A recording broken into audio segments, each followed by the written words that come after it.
my beautiful diamonds, my Teletubbies. Sheila True Love here with you. You know, the question that I keep asking myself is, why are we holding Kamala Harris to a higher standard than Donald Trump? And it is just so refreshing. It's so refreshing to see that I'm not the only one who's noticing this and who's acknowledging this. Let me share this with you. Voters, I hope you'll forgive me if I'm a little frustrated that some of us are choosing to ignore Donald Trump's gross incompetence while asking Kamala to dazzle us at every turn. I hope that you'll forgive me if I'm a little angry that we are indifferent to his erratic behavior, his obvious mental decline, his history as a convicted felon, a known slumlord, a predator found liable for sexual abuse, all of this while we pick apart Kamala's answers from interviews that he doesn't even have the courage to do, y'all.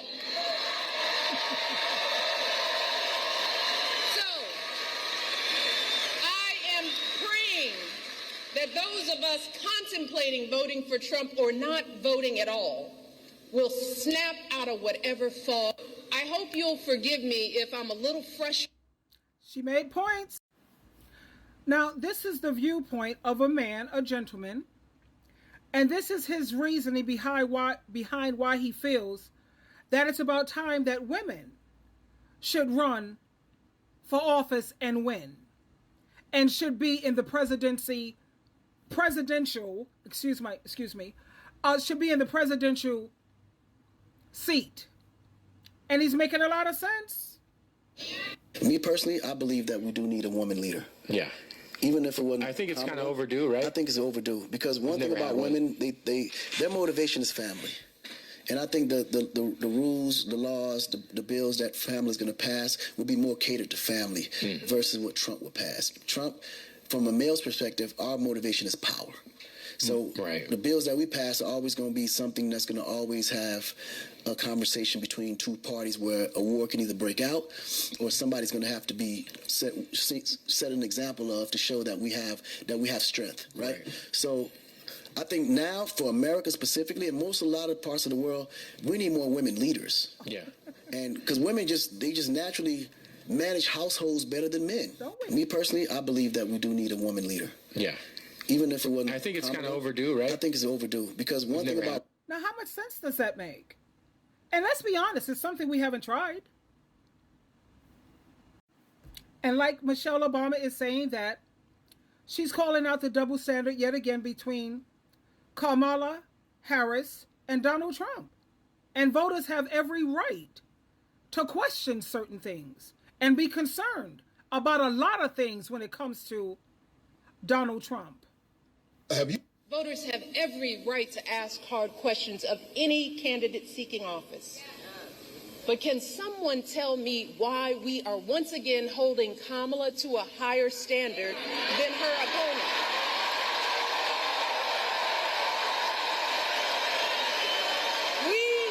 We expect her to be intelligent and articulate, to have a clear set of policies, to never show too much anger, to prove time and a time again that she belongs.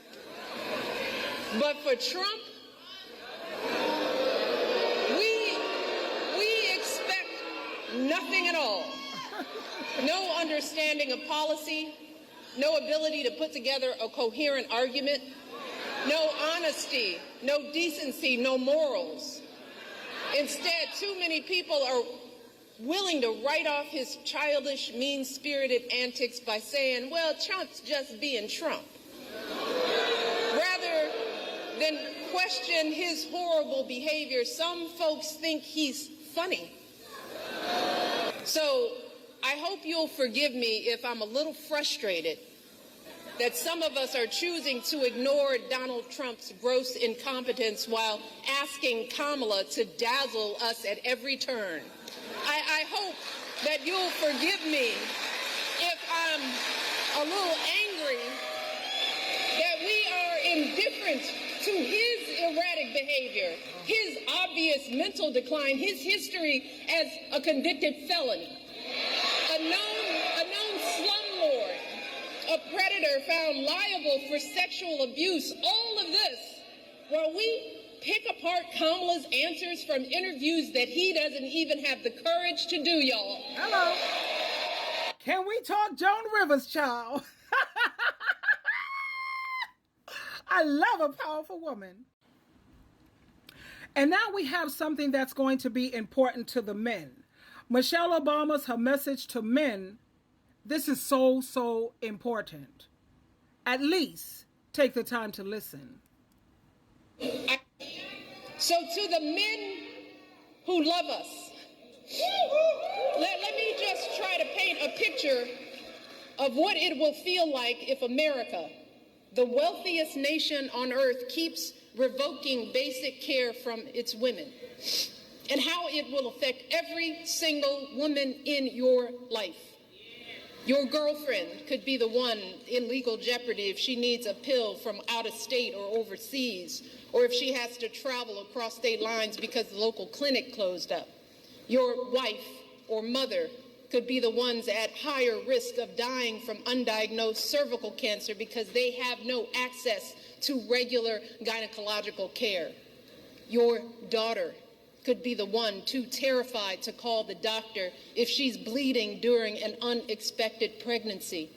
Your niece could be the one miscarrying in her bathtub after the hospital turned her away. And this will not just affect women, it will affect you and your sons. The devastating consequences of teen pregnancy won't just be borne by young girls, but also by the young men who are the fathers. They too will have their dreams of going to college, their entire futures totally upended by an unwanted pregnancy. If you and your partner are expecting a child, you will be right by her side at the checkups, terrified if her blood pressure is too high, or if there's an issue with the placenta, or if the ultrasound shows that the embryo was implanted in the wrong place, and the doctors aren't sure that they can intervene to keep the woman you love safe. If your wife is shivering and bleeding on the operating room table during a routine delivery gone bad, her pressure dropping as she loses more and more blood, or some unforeseen infection spreads and her doctors aren't sure if they can act, you will be the one praying that it's not too late. You will be the one pleading for somebody, anybody, to do something. And then there is the tragic but very real possibility that in the worst case scenario, you just might be the one holding flowers at the funeral.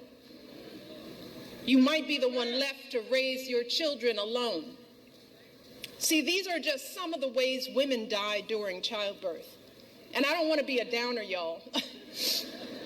But in many cases, there is no warning, and things go bad very quickly. And when it happens, every second of hesitation or delay can lead to devastating outcomes. So I am asking y'all from the core of my being to take our lives seriously. Please. Absolutely. You know, they want to try to ban the morning after pill. There's not one contraceptive in the world that's 100% guaranteed. My son is here. I'm glad he is. I was on birth control, sweetheart. And bingo, pop up, there he is. Well, now you have women who could take the morning after pill. They're trying to ban that. That's what Donald Trump wants to do. There's times when women have been raped, or even by their husbands raped, and trying to force you to have these pregnancies that you know that your body is not able to do anymore. I remember I had a family member where they told her that you can't have any more children, sweetheart, or your life is threatened. Your life will be whatever. So she was to get pregnant again by mistake because there's no contraceptive except for abstinence. Her life was jeopardized. So these are a lot of things to consider. And like Michelle Obama said, this is only to the men who love their women or women, period. And like I said, why are we holding Kamala Harris to a higher standard than Donald Trump? That's food for thought. Definitely something to think about. Twinkle, twinkle, twinkle.